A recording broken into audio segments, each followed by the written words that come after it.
My name's Richard Walker. I'm the director of the Living New Deal project.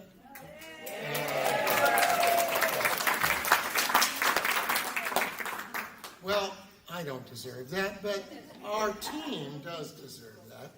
We've been around for about 10 years, and evidently you all know what it is. But if you don't, we do this marvelous job of documenting what the New Deal did in terms of public works, which is some of the sort of greatest evidence we have for the achievements of the New Deal. You know, people know about Social Security and a couple other things, but they don't actually know that the New Deal rebuilt the country. And it rebuilt it everywhere, for everyone. And our project is not just a historical, geographical kind of treasure hunt, though it is that, and that's kind of wonderful. And go to our website and look at our terrific map if you haven't already. But it's also a project to remind people and to bring back the memory of the New Deal as a lesson, as an object lesson and a guide to what should be done again today in our very benighted political atmosphere of today.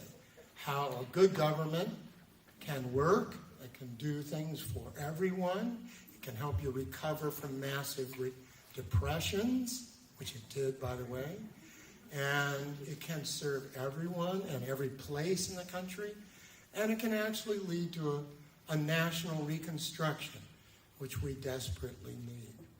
So I hope this conference, which is going to be very exciting, we're going to have marvelous speakers, as you all know, marvelous panelists, marvelous tours.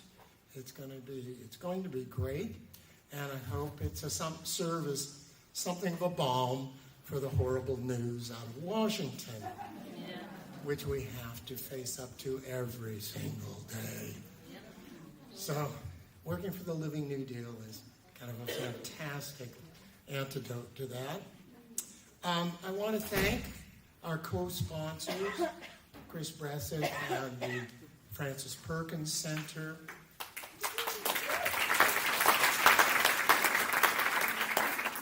Kathy Flynn, Harvey Smith, and the National New Deal Preservation Association. And a number of people who are here and not here who have contributed as co-sponsors, and we really appreciate that. Susan's going to enumerate that later. Okay, so enough from me. I want to introduce Susan Ives, who's going to give you the nitty-gritty.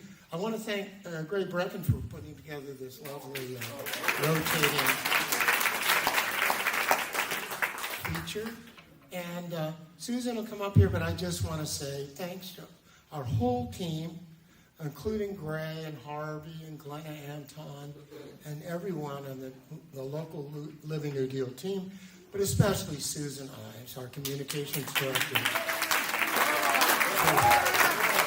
who pretty much single-handedly did this and did a marvelous job, as she always does. Susan? I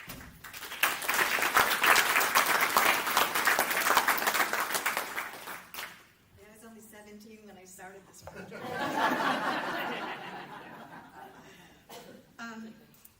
I want to welcome you and tell you how wonderful and exciting it is to have you here. We've been thinking about doing something like this for a long time. Can you hear me okay? Yeah. And we did it, and we're here, and I'm just so excited to be part of this and to be here with you. So on behalf of the Living New Deal and the Frances Perkins Center and the National New Deal Preservation Association, we want to thank you all so much for being here. And also I want to echo what Dick just said and thank everyone who helped in bringing us together at this important moment, especially to our co-sponsors, whose generosity has made this possible. And thank you so much to everybody who has traveled so far to get here today. I know it wasn't easy, but you made it. So I was going to call this housekeeping, and then I thought, well, this is like an audience of feminists, so I don't think I'm going to call it. But I do have a few requests. One is, if you haven't already, would you please silence yourself? We have Mark recording, and we have Ilana, who's worked late into the night plugging us in. So thank you as well. And then just a reminder, the Mod 5 room doesn't want us eating or drinking in the room. So we'll have several breaks where you can enjoy our refreshments, but please don't bring them in the room with you. We have a very full program, and so we ask you to take a look in your program at the schedule. And then once you see the times, please return to this room on time. You'll take breaks for lunch and breaks throughout the day, and we just want to give everybody all the time that they deserve. And so please be prompt, and you'll hear the little bell, and you responded so well to that, so thanks. Also, please wear your name tag throughout the conference. It's your ticket to various activities throughout the weekend. Just brief explanation about lunch. If you purchased lunch at the Berkeley Faculty Club, you'll find a blue ticket tucked into your name tag pocket. The lunch at the Faculty Club is sold out, so if you did not pre-purchase a ticket, please pick up a list of nearby restaurants at the registration table, and there's lots of restaurants around campus, and I think you'll be okay. The Faculty Club is a short walk from here. It'll take about 10 minutes, and we have volunteers and guides to show you the way. The Faculty Club has asked that we don't descend all at once. So if we could maybe break into 3 groups and just kind of saunter over there, give the first group a head start. And I'm just going to suggest that if you're a presenter or a co-sponsor, or if you're very hungry, you are group 1. Okay?